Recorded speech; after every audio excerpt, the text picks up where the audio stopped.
Agroband, oferecimento FAEB 60 anos. Quando a gente defende o campo, a gente defende tudo.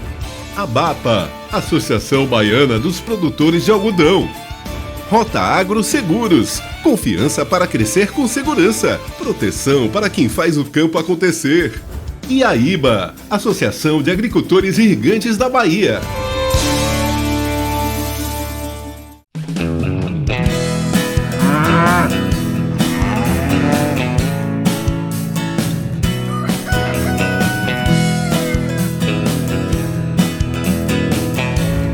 Olá, você que está aqui com a gente neste domingo, tratando o agro como o agro merece. Seja muito bem-vindo, muito bem-vinda. Confira o que preparamos para você no programa de hoje.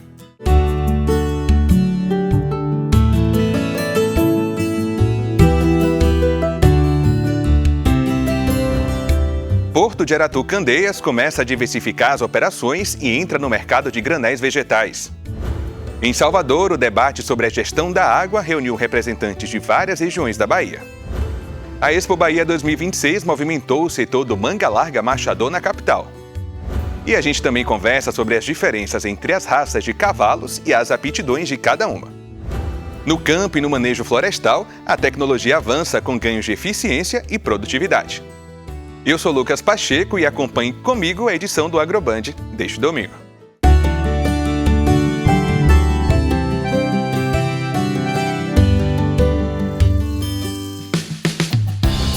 Depois de mais de 5 décadas operando principalmente voltado às indústrias petroquímica e mineral, o Porto de Aratu Candeias começa a diversificar as operações. O complexo entra no mercado de grandes vegetais com carga vinda do oeste baiano. Construído na década de 1970 para suprir as crescentes demandas logísticas do polo petroquímico de Camaçari, o complexo portuário de Aratu manteve ao longo de sua história o foco predominante na movimentação de cargas das indústrias petroquímica e mineral. Agora, foram investidos milhões em obras de revitalização e melhorias no Ato 18, que passa a ser destinado ao manuseio e armazenagem de granel vegetal, com destaque para soja, milho e sorgo, oriundos principalmente do oeste baiano, hoje consolidado como a principal fronteira agrícola do Nordeste e responsável por cerca de 89% da produção de grãos da Bahia. E a entrada do Porto de Aratu no escoamento de grãos não é apenas uma novidade operacional, mas um avanço logístico crucial para acelerar a conexão do oeste baiano com os mercados nacional e internacional, fortalecendo ainda mais o papel da Bahia como potência exportadora do agronegócio. Com a inauguração dos terminais de granéis sólidos Ato 12 e Ato 18, a estrutura operacional foi ampliada, permitindo ao Porto iniciar o processamento de granéis vegetais e diversificar seu perfil de atuação. O terminal poderá movimentar de logo até 3,5 milhões de toneladas, podendo chegar a 7,5 milhões ao ano. A estrutura ajudará a reduzir gargalos logísticos do agronegócio baiano, representando economia no transporte e nos custos gerais, além também de elevar a produtividade. Realmente é necessário um investimento significativo, como está sendo feito aqui, para expansão da capacidade de escoamento da produção agropecuária do oeste baiano. Então, principalmente isso. E aqui nós estamos prevendo, já nos primeiros anos de operação aqui, uma operação de até 3,5 milhões de toneladas ano, né? Que vai representar, sim, um avanço gigantesco para o escoamento da produção agropecuária da Bahia, né? Com todas as implantações, depois dos mais de 900 milhões de reais de investimentos totais, nós esperamos chegar a 7,5 milhões de toneladas ano, né? Que vai ser um volume significativo. Nós vamos praticamente dobrar a capacidade de escoamento em toneladas que hoje temos na Bahia. A modernização do terminal foi realizada pela CS Portos, empresa da CS Infra, que integra o grupo Simpar. Ao todo, foram investidos mais de 900 milhões em obras de revitalização e melhorias no Ato 12 e no Ato 18. A estrutura é toda automatizada, da entrada à saída do caminhão do porto, sem qualquer utilização de papel, o que aumenta a produtividade. A CS investiu no que há de melhor em tecnologia e ativo no segmento portuário. Fornecedores da primeira prateleira do segmento, né, de investimento, um terminal que foi construído para dar produtividade ao agro, terminal clean, em que, para você ter uma ideia, não há troca de documentos e papéis entre o motorista que vai descarregar a carga e o porto. Não há nenhuma emissão de papel. O motorista faz o seu circuito no terminal, ele entra com um reconhecimento facial, o carro é liberado a partir do reconhecimento da placa, ele faz o circuito classificação, tombador e saída e recebe o ticket de pesagem diretamente no seu celular. Mais um item importante, simples, mas muito relevante, ele pesa, tomba, você viu a operação de tombamento, a descarga do produto, e pesa novamente no mesmo lugar. Isso não é comum quando a gente roda o mercado brasileiro de porto, não é tão comum, mas isso dá produtividade. Isso significa um ciclo mais curto para o motorista, consequentemente uma atratividade, um giro maior, que se reflete num frete menor e provavelmente mais competitividade para a exportação do grão do Oeste Baiano. A entrada do Porto de Aratu-Candeias no mercado de granéis vegetais representa um novo capítulo para o complexo portuário e fortalece a logística de exportação da produção agrícola do oeste da Bahia. Nós vamos deixar de escoar a produção baiana por outros portos. E isso vai ter uma ampliação do espaço fiscal na Bahia, vai ter a economia no transporte de produtos e mercadorias. Isso vai proporcionar principalmente eficiência para as nossas operações. Em Salvador, o Parque de Exposições recebeu durante a semana a Expo Bahia 2026, uma das vitrines da raça Manga Larga Machador no estado. Na Bahia, o campo não é apenas produção. É cultura, é tradição, é identidade e força. E é nesse cenário que a Expo Bahia 2026 ganha destaque. Realizada no Parque de Exposições de Salvador na última semana, o evento reuniu criadores, competidores e apaixonados por cavalo, sobretudo o Manga Larga Machador, um dos maiores encontros da raça no estado, com animais de alto nível genético e técnico. Mais do que uma exposição, a Expo Bahia é um motor do agronegócio equestre, movimenta negócios, gera renda e fortalece toda uma cadeia produtiva. São leilões, negociações, troca de experiências e muita tecnologia no campo, um ambiente que conecta tradição e mercado e que reúne quem ama essa tradição, cultura e grandes encontros. Essa Expo Bahia bateu recorde de inscrição, é um dos maiores eventos dos últimos anos. Nós temos 349 animais em julgamento, temos criadores de Pernambuco, de Sergipe, de Alagoas participando, de Goiás. Realmente um grande sucesso e muito importante para consolidar a posição da Bahia no topo dos estados na criação do Manga Larga Machador. O Manga Larga Machador deixou de ser apenas tradição e passou a ser um dos ativos mais valorizados do agro. Animais com alto padrão genético podem valer milhares de reais e, em alguns casos, ultrapassar a casa do milhão. O que está em jogo não é só beleza, é linhagem, desempenho e capacidade de reprodução. Na Expo Bahia, os visitantes vivem tudo de perto, julgamentos, provas e apresentações. Por trás das pistas existe um trabalho técnico intenso, avaliação morfológica, desempenho na marcha e padrão racial, critérios que definem o valor de cada animal. Tudo é analisado com precisão, porque cada decisão aqui pode significar um grande negócio. É nos leilões que o mercado realmente acontece. Além da venda de animais, o mercado também envolve coberturas, cotas de genética e parcerias entre criadores. E embora a Expo Bahia seja focada no Manga Larga Machador, o evento frequentemente conta com a presença de criadores de diversas raças. Neste ano, foi feita a unificação do cavalo atleta entre as raças Manga Larga Machador e Quarto de Milha. Na verdade, a união de todas as raças, como eu já disse, sempre mexe com a curva econômica, porque são mais cavalos em centro de treinamento, mais insumos, selarias, roupas, trajes, né? Chapéu, perneira, calça, cinto, bota, crianças. Eu acho que o esporte traz muito a família para dentro do Parque de Exposições de Salvador, porque dá a oportunidade das crianças estarem competindo, das esposas, né, da família estar junto, unida, em prol de ter o campeão, né? Aqui todo mundo se ajuda, o esporte realmente é um exemplo de união, porque inclusive abrange competidores de várias idades, desde crianças a pessoas mais idosas, e realmente assim, é uma celebração, acima de tudo é uma celebração de união. A Bahia tem se consolidado como um dos grandes polos do cavalo no Brasil. Eventos como a Expo Bahia 2026 reforçam essa cultura. Do interior à capital, o som do casco no chão é mais do que um ritmo, é identidade. No fim das contas, quem gosta de cavalo sabe. Não é só sobre competição e negócio. É sobre aquela velha sensação difícil de explicar. Aquela paixão, quando o coração dispara e o cavalo simplesmente entende você.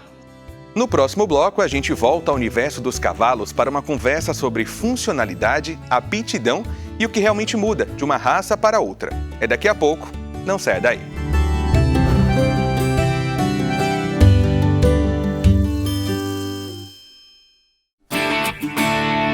Agroband oferecimento. Vai de cartão BNB Agro, com a menor taxa. Banco do Nordeste, Governo Federal.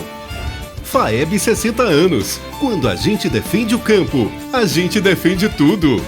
ABAPA, Associação Baiana dos Produtores de Algodão. Rota Agro Seguros. Confiança para crescer com segurança. Proteção para quem faz o campo acontecer. E a IBA, Associação de Agricultores Irrigantes da Bahia.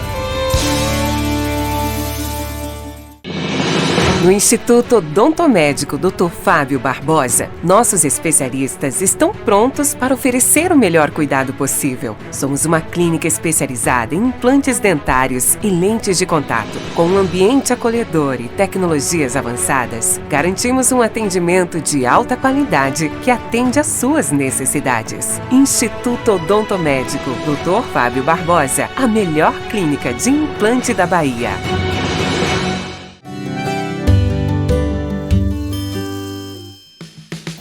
Estamos de volta com seu Agroband aqui na tela da Band para Bahia e Sergipe. Na vaquejada, na cavalgada ou no trabalho no campo, o cavalo sempre esteve ligado à funcionalidade. Mas afinal, o que muda de uma raça para outra quando o assunto é aptidão, desempenho e versatilidade? Para falar sobre esse universo, a gente conversa agora com o empresário Gustavo Azevedo, que transita pelo mundo dos cavalos há mais de 30 anos, sabe tudo e vai tirar todas as dúvidas para a gente. Gustavo, bem-vindo, bom dia para você. Muito bom dia. Eu digo que desde que nasci, né? Com 6 meses, meu tio-avô já estava comigo em cima da cela. Para começar, para a gente ir tirando as dúvidas de quem está em casa, qual a importância do cavalo para o agronegócio? O cavalo, do dia que ele nasce, cada cavalo é um livro, mas no dia que ele nasce até o dia que ele vai e parte, ele tem que ser tratado e respeitado igual uma criança recém-nascida. Seja qualquer raça, ele é uma criança recém-nascida. Ele é muito inteligente, ele chega a ser mais inteligente do que o canino, do que qualquer raça de cachorro, qualquer genética de canino. Porque o canino, todo mundo sabe que quando sente adrenalina, ele vai se defender e ele também escolhe o dono. O cavalo sente isso, mas ele cede. Se você souber pedir e educar. E um detalhe é que o cavalo, normalmente, o animal, ele é o espelho do dono.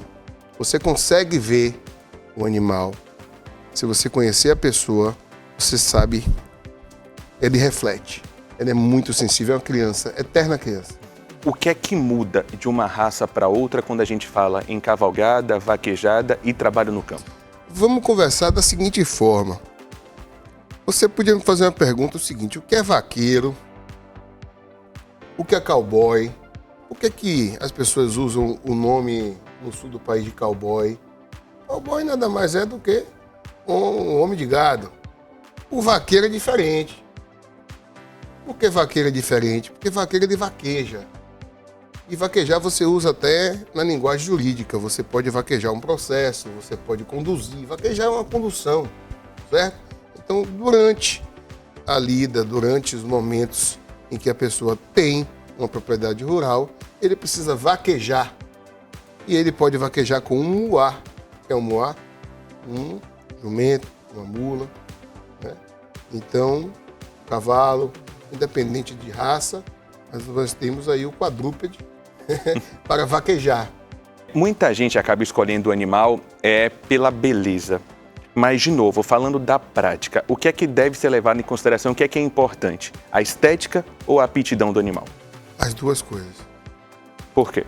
Porque é o seguinte, eu sempre fui apaixonado por cavalo e sou de família de origem de interior, pernambucano com sergipano, nasci baiano. Então, assim, sempre nossa família foi voltada para o ramo do agronegócio. E o que acontece é que a gente tinha sempre aquela história, não, eu quero montar no cavalo tal. Não, o cavalo tal é só para você começar. O cavalo tal, depois você muda de raça. Aí eu tinha essa situação, né? A versatilidade, o cavalo que mais corre, o mais explosivo, aquela adrenalina, né? Uma espécie de evolução. Até que eu fui desafiado. Na década de 90, eu tive a oportunidade de conhecer uma família maravilhosa, a família Vanderlei, no Aras Quitanda. Hoje, à frente, o filho, meu querido particular amigo Marcos Vinícius, e toda a família Vanderlei. O pai dele, que naquela época todo mundo chamava todo mundo de tio, né? A gente tinha essa educação, tio. Então eu chamava ele de tio Marcos, o pai dele. E eu tive o privilégio de ir, conhecer e comprar alguns animais para trazer para Prado Forte, para a gente fazer um hotel de cavalo. E começamos e fizemos isso. E quando eu tive a oportunidade de estar com ele, eu dizia: meu tio, o senhor que é manga larga machador, o que é que o senhor está falando aqui de Campolino? Campolino não é raça. Eu criticava as raças e ficava aquele jogo de empurra, até que ele chegou para mim e disse: vem cá, meu filho, desça aqui. Você vai ter 2 lições. A primeira é o seguinte: todo dia se forma um doutor, todo dia se forma alguém, o mundo está crescendo, a cidade cresce, e esse pessoal precisa de uma válvula de escape. A válvula de escape sempre vai ser o campo, e a porta de entrada é o cavalo. Então você vai anotar aí na tábua do seu coração: o cavalo, independente da raça, é um passaporte com um visto permanente para invadir a fronteira ou qualquer fronteira e fazer amizade. Esqueça esse negócio de raça e se apaixone pelo cavalo. Mas e isso? Não esqueça. Monte.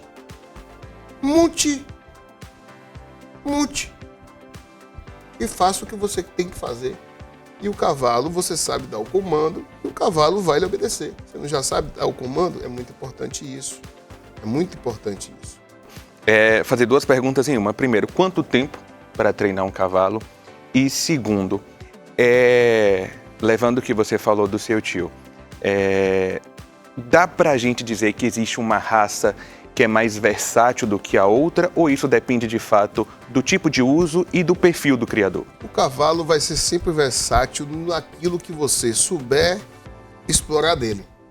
Se você quer e deseja montar a cavalo, leia um pouquinho, porque eu passei muita situação, eu tive o privilégio de usufruir do cavalo, de quase todas as raças, e na funcionalidade de cada um deles. Então, assim, a gente pensa de longe que é porque a adrenalina vaquejada. Meu amigo, faça uma cavalgada num cavalo bem feito, num cavalo treinado, vaqueje um gado na fazenda, um cavalo de patrão, como a gente chama.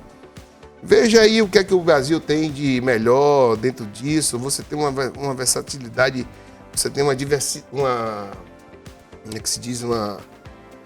várias opções. O pai de todas as raças é o cavalo árabe, para começo de conversa.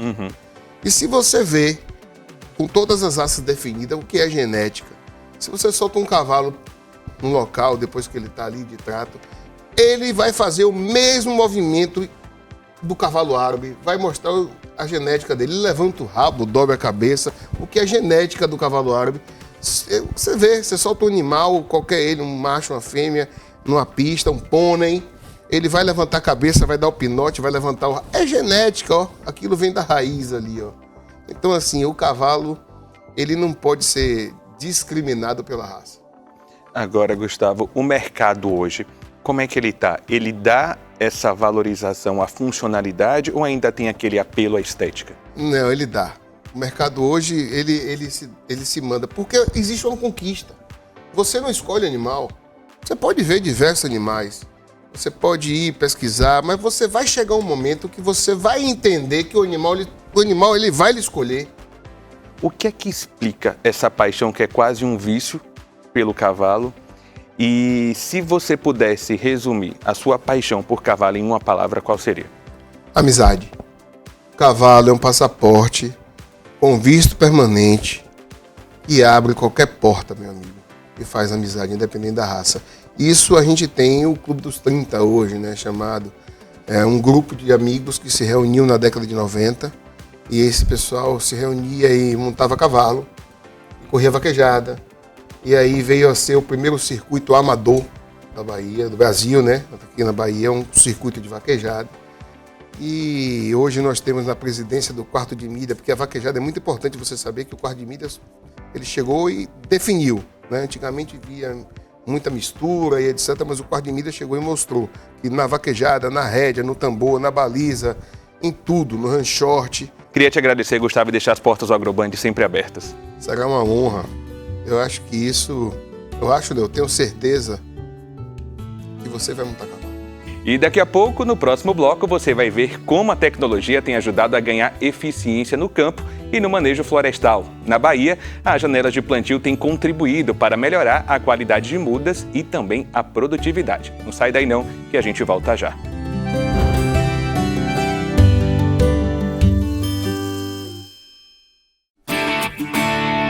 Agroband, oferecimento FAEB 60 anos. Quando a gente defende o campo, a gente defende tudo. ABAPA, Associação Baiana dos Produtores de Algodão. Rota Agro Seguros, confiança para crescer com segurança. Proteção para quem faz o campo acontecer. E a IBA, Associação de Agricultores Irrigantes da Bahia.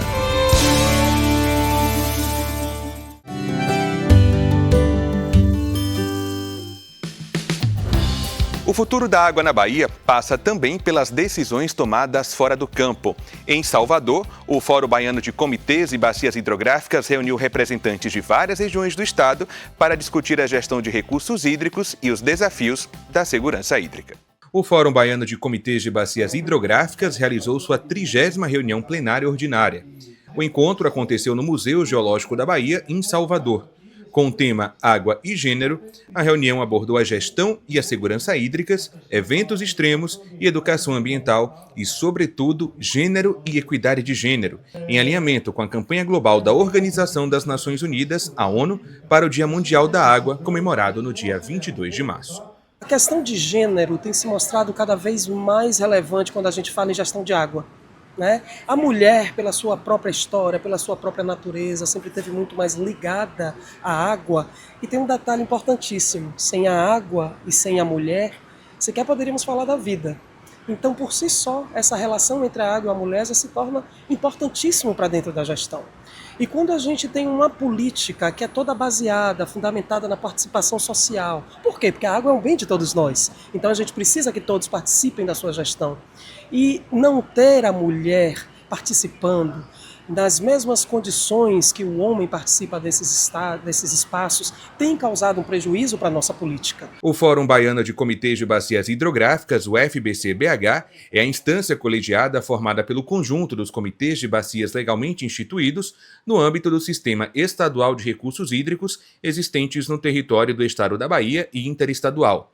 O FBC-BH, criado em 2010, promove a articulação política e representa os comitês em âmbito estadual e nacional, com o desafio de influenciar nas políticas públicas de recursos hídricos. O fórum é esse espaço onde os 14 comitês se encontram para troca de experiências, para tirar pautas, que às vezes pautas comuns, né? Para os comitês de bacias, e a gente discutir um pouco como que está a gestão dos recursos hídricos a nível de estado. Né? Os destaques da programação dos 2 dias de reunião foram os painéis temáticos com especialistas de instituições, como a Agência Nacional de Águas e Saneamento Básico, a ANA, da Secretaria do Meio Ambiente da Bahia, a SEMA, do Instituto do Meio Ambiente e Recursos Hídricos, o INEMA, e também da Associação Brasileira de Recursos Hídricos.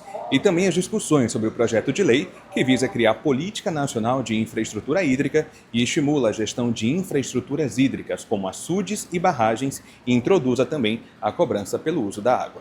A presença da Agência Nacional de Águas e Saneamento, a ANA, no evento, reforça o peso das discussões realizadas na Bahia. Responsável por coordenar a Política Nacional de Recursos Hídricos, a instituição tem papel estratégico na definição de diretrizes, regulação do uso da água e apoio técnico aos estados. A participação da ANA aproxima o debate local das decisões nacionais e fortalece a construção de soluções integradas para enfrentar a crise hídrica. A ANA tem como objetivo maior contribuir com o acesso à água em quantidade e qualidade. E parte desse compromisso perpassa pelo fortalecimento dos comitês de bacias hidrográficas, que são instâncias participativas integradas por representantes da sociedade civil, governo e usuários de água, para que eles possam discutir questões importantes para o território da bacia hidrográfica, né? Arbitrar em primeira instância a gestão de conflitos, decidir sobre o plano de recursos hídricos, que é nosso guia para identificar quais iniciativas podem contribuir com o aumento da disponibilidade hídrica, arbitrar e definir a questão da cobrança pelo uso da água e várias outras iniciativas que, né, estão relacionadas também a políticas setoriais, como revitalização de bacias, política de saneamento. E o debate vai muito além do presente. Em um cenário de mudanças climáticas e eventos cada vez mais extremos, garantir água de qualidade com equidade de gênero é também garantir vida, produção e futuro. Na Bahia, onde o campo depende diretamente da força da água, discutir gestão hídrica é falar de segurança alimentar e desenvolvimento. E quando esse debate inclui gênero, ele se torna ainda mais justo, mais inclusivo e mais necessário, porque cuidar da água é, antes de tudo, cuidar das pessoas. A tecnologia tem ganhado cada vez mais espaço no campo e também no manejo florestal. Na Bahia, o uso das chamadas janelas de plantio tem ajudado a melhorar a qualidade das mudas de eucalipto e a tornar a produção mais eficiente. O resultado aponta para ganhos de produtividade com mais sustentabilidade. Para definir os períodos ideais de plantio, a empresa instalou experimentos ao longo de todos os meses do ano, em diferentes regiões da Bahia, com solos, climas e relevos distintos. A análise do desempenho dos clones mostrou como cada material genético reage às condições ambientais, permitindo reduzir doenças, mortalidade e custos de irrigação. A partir desses estudos foram criadas as janelas de plantio. Cada clone passou a ser direcionado para o período mais adequado. Clones mais suscetíveis a determinadas doenças foram plantados após o inverno, quando as chuvas diminuem, enquanto clones mais resistentes iniciaram a estação chuvosa, garantindo maior sobrevivência e crescimento saudável das florestas. Apesar dos desafios operacionais que essa mudança de época de plantio trouxe, os resultados nós podemos ver na prática. Uma planta que antes plantada no solo argiloso, no período chuvoso, tinha o seu crescimento comprometido e potencializava também o aparecimento de doenças. Hoje, essa floresta cresce de maneira muito mais saudável, e isso reflete nossos principais indicadores, em uniformidade e principalmente altura. Isso nos ajuda a ter uma melhor previsibilidade da floresta que vamos colher no futuro. Então, silvicultura de precisão, ela não se limita à inovação tecnológica, vai muito de saber usar a informação em dados estratégicos para tomar a decisão. Assim, conseguimos ter uma floresta muito mais competitiva, uma previsibilidade do que vamos colher e auxilia e orienta o nosso planejamento a longo prazo. Os resultados do primeiro ano de aplicação das janelas de plantio mostraram que a estratégia não só melhora o crescimento das mudas, mas também transforma dados climáticos, análises de solo e características genéticas em decisões práticas que aumentam a produtividade e reduzem riscos. O estudo da melhor época de plantio ele considera características individuais de cada muda e também de cada solo onde essa muda ela vai ser plantada. E isso é inovação. Maximiza os ganhos, aumenta a produção e une técnica e conhecimento para fazer uma silvicultura mais sustentável e mais competitiva. Em 2025, toda a base de plantio da Bracel na Bahia passou a seguir integralmente o modelo das janelas de plantio, consolidando a silvicultura de precisão como ferramenta estratégica para aumentar a produtividade, reduzir perdas e garantir florestas mais saudáveis e produtivas para o futuro. E por hoje nós ficamos por aqui. Você pode rever o programa nas nossas redes sociais e nos acompanhar durante toda a semana. Uma semana produtiva para você e até a próxima.